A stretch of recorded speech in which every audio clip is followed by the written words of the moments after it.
This morning, we are honored to welcome back home Michael, Haas, and Erika Rudin-Luria. They traveled to Israel this week on JFNA's Solidarity mission, and I don't want to take any more time because we want to hear from them. We are so proud that you were able to travel to Israel on our behalf, and that you're back safe, and we can't wait to hear about everything that you saw and brought back to us. Thank you, Rabbi Rudin-Luria. Shabbat Shalom.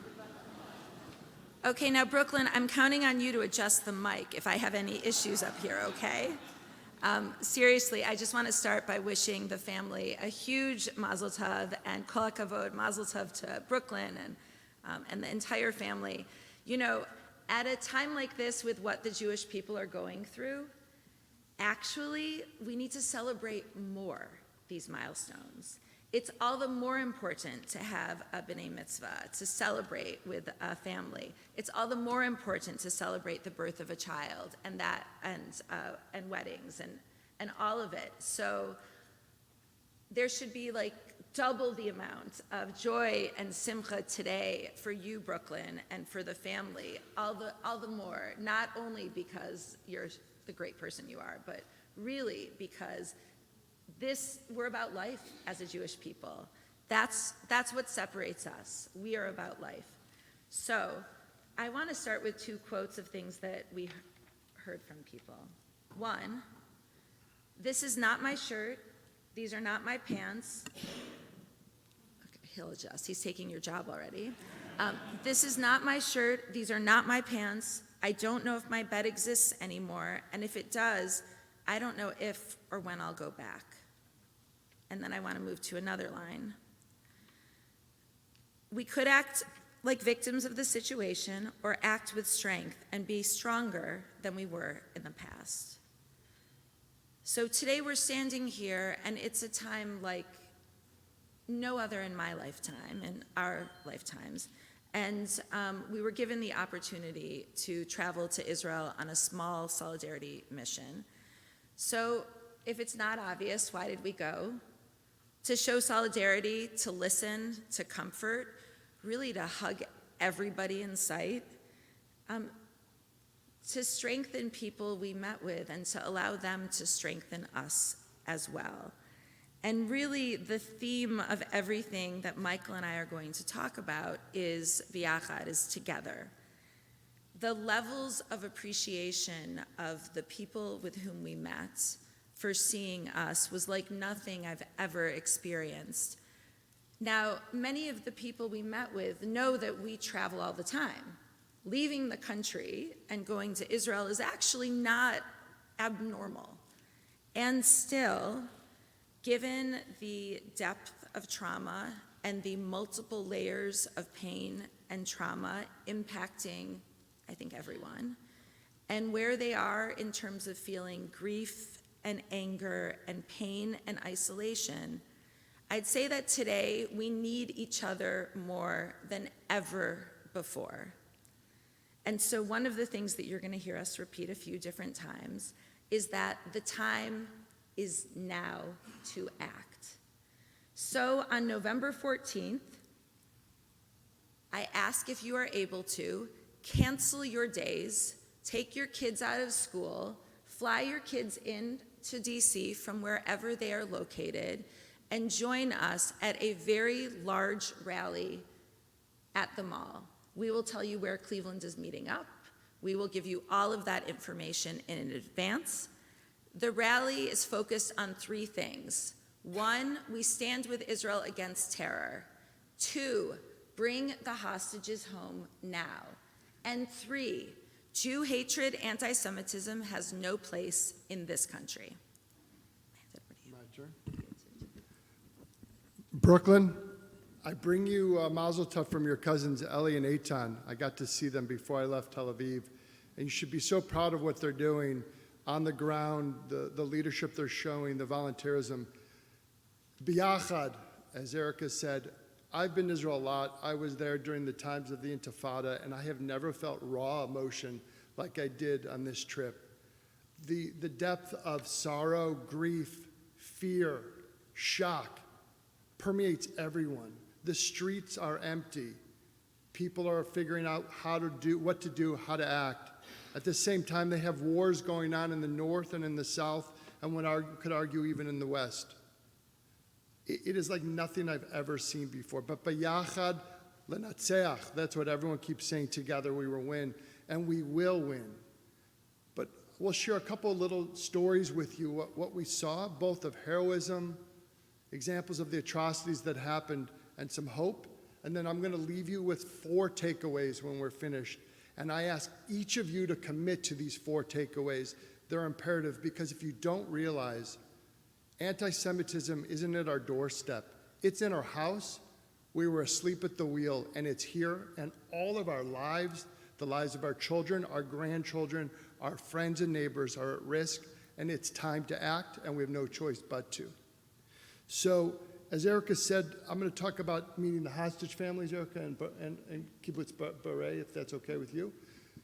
What do you say when you meet 2 families that's children that have been taken hostage? What do you do? I thought about it for 24 hours. I had no idea what to do. And I thought about you, Rabbi, and what you would do, which is you would just give them a hug. And at the end, after we heard them personalize each one of their family members, and by the way, they gave us these little dog tags that we're all wearing. They asked us to do a couple things. 1, keep their memory alive. We have to talk to our congresspeople, to our politicians. We cannot let the world forget that there are over 240 hostages. By the way, 10 who are under 5 years old. The second thing that they asked us, and which was remarkable, was, how are you doing? We see a level of anti-Semitism in the United States. Are you okay? Are you scared? These are people that had just suffered incredible traumas, and they were worried about us. So when they finished speaking, personalizing their family members, there was a line, and we all got up and just hugged them. There was nothing we could say, but we told them, B'yachad, we're here for you. We're together in this. And that's how we approached it. We then drove down south, and it was interesting. You know, we pray. We're going to say the Shemona Esrei in a second, and we prayed at this point for Mashid Haruach V'Geshem. And we saw rain in Jerusalem. We saw the remnants of the rain down south, and we were driving. We had a little bit of levity because the road was washed out, and they guided us through it. And we walk into the David Hotel that I'm sure many of you have been to down by the Dead Sea. There are over 200,000 Jewish refugees. A year ago, I spoke to you about Ukraine and Poland being there. It's ironic, a year later, we have 200,000 Jewish refugees in their own country. So some of them were staying down at this hotel from Kibbutz Beret. Why don't you tell them a little bit about the woman and just the heroism? Sure. We met with an amazing person. Her name is Michale. She has lived at Kibbutz Beret since she was 5 years old. She lives there with her husband and their 3 children. Her brothers all live at the kibbutz as well, and with the 2 brothers are married with their family, and her parents live there as well. When they first heard the siren on October 7th, they went into their safe room, as they always do. They went in, frankly, thinking they'd be out in 10 minutes, because that was the general pattern of things. And then they got a text saying that there were terrorists in the kibbutz. And then the WhatsApp group exploded with different text messages. There's a terrorist here, there's one in my house, there's one outside my house, I hear the voices. And it quickly became apparent to them that there were terrorists in the entire kibbutz. They went into the safe room at 6:30 in the morning. They weren't rescued until the middle of the night, the next day technically. While they were receiving texts from everyone, their family chat started, and they heard from their mother that the terrorists were inside of her house. She talked about being a 3-minute walk from her parents, yet unable to get to them because they heard the terrorists outside of their house as well. The terrorists shot their father through the doorway, and so the mom said, they're all texting, Dad has been shot, and they're texting with their mom about what to do and all of this, and then things went silent. they knew at that point, the family knew that their mother had either been hurt or that the terrorists had infiltrated. They recognized that their parents had been murdered, but their parents were taken outside of the room, outside of the kibbutz, and that's where they were found later. And it took another 2 weeks for them to be identified. I'm trying to stay away from certain details. All we can say, I think it's important, and at Kiddush, we're more than happy to talk more. The details that we're getting in the United States are just a snippet of the atrocities. There are 200 people that can't be identified at this point in time because there's not a sufficient amount of DNA. But there are examples of heroism. We also met the head of the security at that same kibbutz who came out, and he describes how he ran out. All he had was his pistol. His long rifle was locked up. He had just gotten back in the country. He ran to the security center, and he was accompanied by 2 other security people. They heard gunshots. They ran to the gunshots. They saw a security officer that had been killed. He grabbed his long rifle. They went to engage. A grenade was thrown. He moved his men back. Shrapnel came. It hit him in his side. He ended up in a medical clinic and then realized that his own family wasn't safe because they didn't know how to close the door. He got a shot of morphine, got bandaged up, and managed to get back to his house to save his family. And his house ended up being a place of defense instead of being a place of slaughter. But it was because of his bravery. And I'd say that throughout Israel, the level of, and I mean, you can talk to the bat mitzvah family about this, the civil society is strong, resilient. I would say that the entire country is completely focused on doing everything possible to help each other, and they've come together. All politics has been put aside. People are volunteering. Frankly, they're volunteering for the IDF. They're volunteering to help each other in numbers that I'm told, actually, I read something yesterday, that the population of Israel has actually increased by 3% because of all of the people who have come to the country, Israelis living elsewhere who have come home in order to help with the effort. And we saw this at a command center in Jerusalem that didn't exist the day before, but was able to step up on October 7th to begin organizing to help with the internally displaced people. So what can we do? Because I know we're limited on time, Rabbi. And Brooklyn, I'm going to direct this to you because you're now an adult in the Jewish community and part of this leadership. B'yachad, we can do these things together. So the first thing, we can all give tzedakah in this room. Everyone gives at different levels, I understand, but this is the time where every single person in this room needs to give tzedakah. I don't care the dollar amount, but you can't sit back and say, someone else is going to do it. Today is the day you need to do it. The needs on the ground are great. Our brothers and sisters in Israel desperately need our help. So that's 1. 2, we need to keep the hostages in our memory constantly. They need to stay alive. We need to keep the message of these hostages on social media, again, to our politicians. We cannot rest until every one of them are home. 3, anti-Semitism. My friends, it is well past our doorsteps, and I believe there are 2 key things that we can do. 1, individually, we could be our own advocates. My daughter's here, and I'm embarrassing her for a second, but I'll use her as an example. At her high school, there were messages that were being given by the teachers and the administration that very much troubled her. She decided to walk out of an assembly, and she called Raquel and myself. Raquel jumped on the phone and educated the administrators about the messaging and what they said was wrong. Some people just don't know the facts. The second, and I'd like to read an excerpt to you, for you, our non-Jewish friends and neighbors are our best advocates. And what do I mean by that? 2 examples. Call your friends that aren't Jewish and tell them that you are in danger, you are in peril, you are under siege, and you need to know that they have your back. It's when you personalize it like that, you'll realize that your friends are there to help you. But I'll give you another tangible example. I have a client and good friend of mine, not Jewish, He's married to a Jewish woman, and they're raising their children Jewish in New York. He sent out a letter 2 days after what happened. And I just want to tell you in his letter to his non-Jewish friends, speak up and fight against the moral equivalence arguments of Hamas' terror attack. Reject the whataboutism of Israel's actions. Don't allow the victims of despicable attack to be blamed for causing it. And also ask why is it that the horrible deaths of 1,400 innocent Jews appear to be an acceptable cost? What would if 1,400 Jews appears to be an acceptable cost, if not something to be celebrated?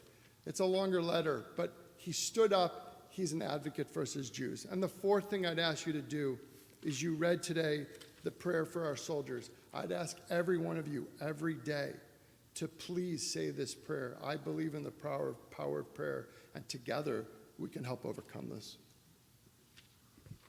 I'll just end with, I think we've seen, even in the Cleveland Jewish community, people's willingness to speak to organizations, to talk to leadership, to question comments or statements that have come out that have moral equivalency to them.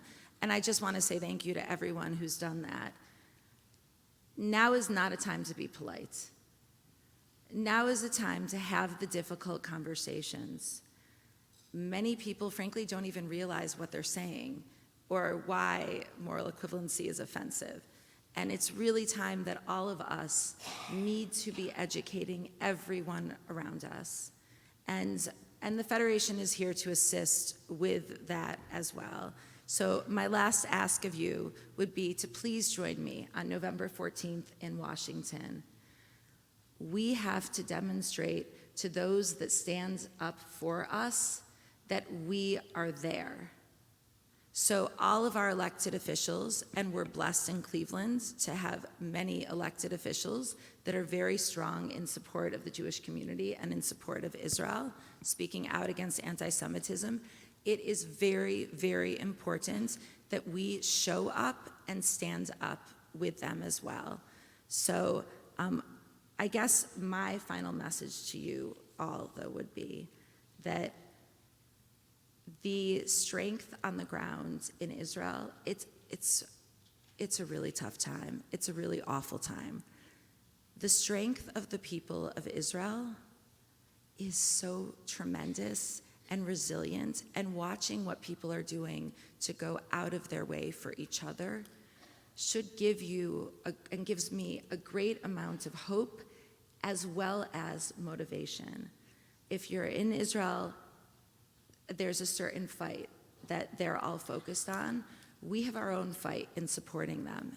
So I would ask that you all join us in that, and just thank you for everything that you've done and you will do. Biyachad, we could do it all together. Shabbat Shalom. Thank you, Erika and Michael. The Parsha Vayera means appearance, but it doesn't mean what we look like on the outside. It means the most important thing is showing up, appearing, being there when we're needed the most. So I'll echo Erika and just add, there will be buses that are leaving very early Tuesday morning and coming back very late Tuesday night, not this Tuesday, but the following Tuesday, November 14th, or you can arrange to fly. Join us. There'll be more information Monday or Tuesday, how to join the National Rally for Israel in Washington, D.C. Another way that we can appear, as Michael said, is to give to Cleveland Federation's Israel Emergency Fund. It doesn't go to Federation, it goes to all of the organizations and the services on the ground, supporting families dealing with trauma, supporting dislocated Israelis, supporting families of hostages. Give and give and give. And I'll give one last moment. I was on a call a Thursday with Rachel Goldberg, the mother of Hirsch Goldberg Poland, the hostage that we've been talking about, the 23-year-old young man. And she said if every single Jew, every single American can take 1 minute a day to devote 1 minute to bringing Hirsch home, her son home, to call a representative, to give tzedakah, to talk to your neighbor about why it's important to rescue these abducted Jews, by the way, Muslims, Buddhists, Hindus, Christians.